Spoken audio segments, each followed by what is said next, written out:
My son was 1.5 years, and our daughter was 7.5. Thank God that they were not on that couch when we walked in the door, because it happened just like that.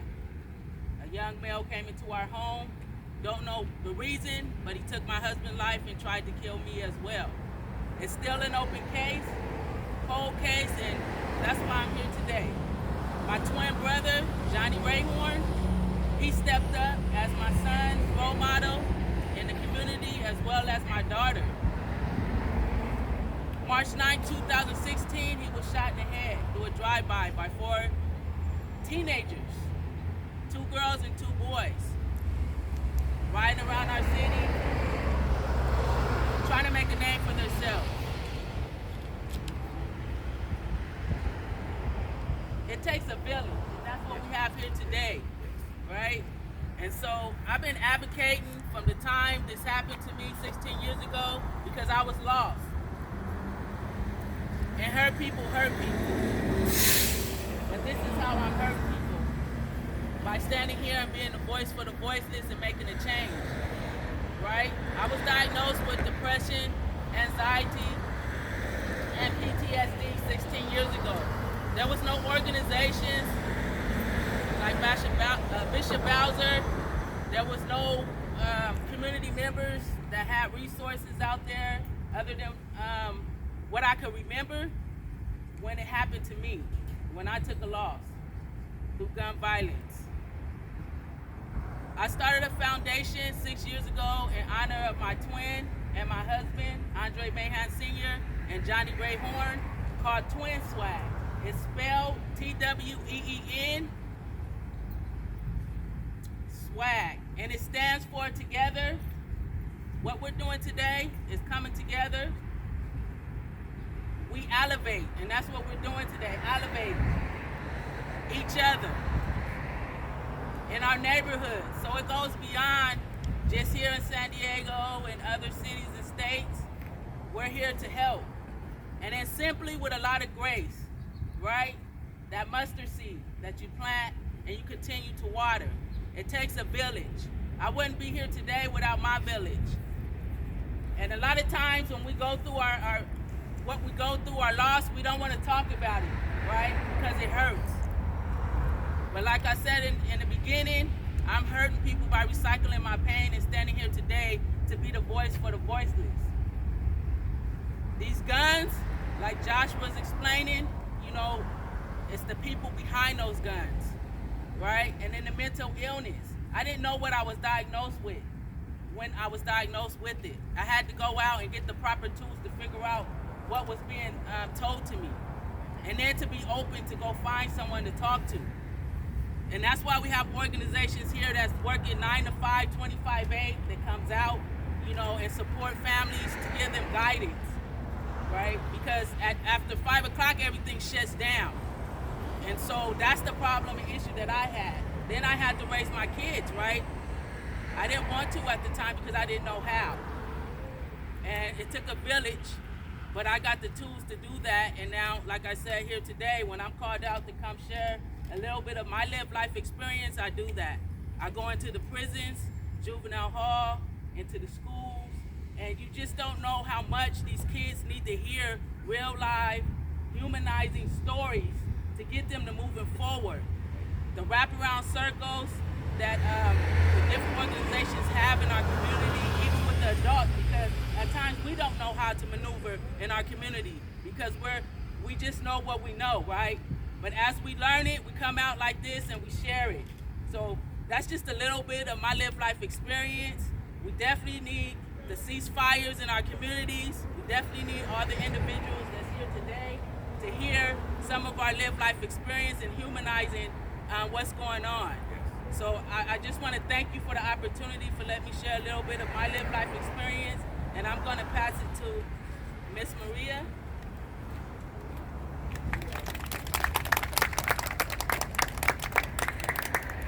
Hello everyone, my name is Maria Gaspar Casillas. I'm a gun violence survivor. I hate and I hurt that we're all here today. I wish to be a child and play without fear and traumas haunting me and robbing me of precious time.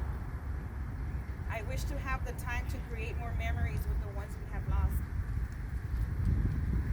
able to bury all the horrible images like I did 28 years ago. When I was 12, I witnessed a shooting. One killed, one injured. I went through so many years of counseling to help me process and learn how to cope with the traumas I experienced, and I thought I had healed. Thanksgiving night 2021, a day to be thankful, grateful, and enjoy time with our loved ones. A tragedy struck our community. I say community because it impacted not only my family. A street bullet robbed this world of a special young boy, Angel Domingo Gaspar Gallegos. He was only 12 years old. He had many dreams our family and the world would never get to see them again. Days after this tragedy, I asked myself, how could I continue? Survivor's guilt kicked in. It kicked in bad. I had many thoughts and dreams of changing places with Angel. Why him, I asked. Maybe if it was me, maybe if I could have, maybe I could have more of a chance of fighting, of living. After many sleepless nights, walking my community to inform my neighbors of the tragedy that happened, of crying to the world asking for justice, and then asking, what is justice? I found myself drinking so that I could cry so that I could sleep so that I could live, and live to just survive. Today I fight to survive the traumas, anxiety, and depression daily. I survive to keep fighting for those whose voices have been silenced. Together we can end gun violence. I will be their voice. Will you join me? Yes. Yes. Emilio Bevin.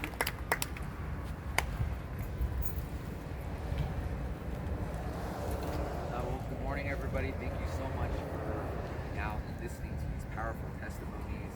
I want to thank Bishop Bowser for inviting us, and our elected officials for standing with us, and my incredible team also standing behind me, and they're with you guys all, incredible work that they do. My name is Emilio Galvan, and I oversee conversion programs for those trying to see that capacity. We oversee and conduct academic and family supportive services, mental health services, mentoring, anything that we can do for our families, anything that we can do for our communities. My team and I have shown up. That's right. We have stayed strong in particular circumstances, because we know that our communities deserve the best. They deserve to have that person listen to them. They deserve to know that there's somebody there that is willing to go the extra mile. 25/8, I think, is what was said, and that's a great term. And I think that goes to the heart and the genesis of what we do, not just as an agency, but as a community as a whole. Whether from here to Vista, City Heights, Southeast, down to Logan Heights, we all take care of each other, and we should. For far too long, our communities have faced unimaginable pain and sadness, frustration, anger. That, as we all know, leads to actions that we perhaps regret later on. But something that is also true about our communities is that we are empowered, we are resilient, and we don't give up. Precisely for the reason that we're here today, and that's because we stand with each other, we stand with the season of peace, and we call on all our community members, all the heroes, all the moms and fathers and siblings and grandparents that watch our youth, that go to work every day, that depend on us to do good work, to be there. And so we stand with them, and I'd like to thank everybody for this opportunity, and let's all have peace and love in our communities. Thank you, everybody.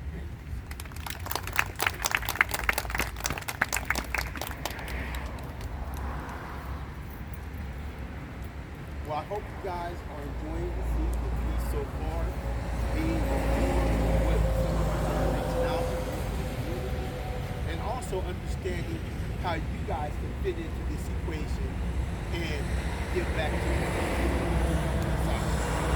At this time, prior to Bishop Bowser coming back up here to answer some of the questions that I know some of you may have, I'd like to just acknowledge a few people who haven't been acknowledged yet, but are here If I miss somebody, please understand I'm going to acknowledge the people I see that I actually know.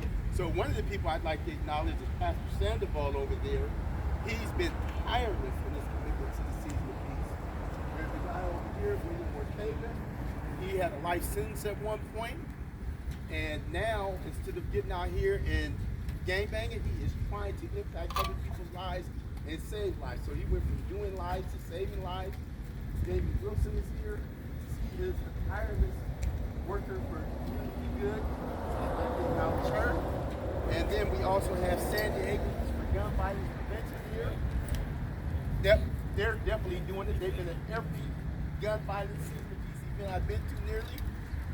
We also have County Supervisor District 4 Representative Sarah E. Dahl, ESP, Senior Policy Advisor.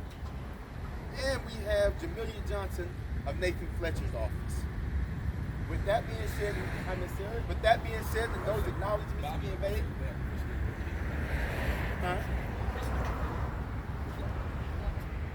and we also have Crystal with Equal Opportunity. My apologies.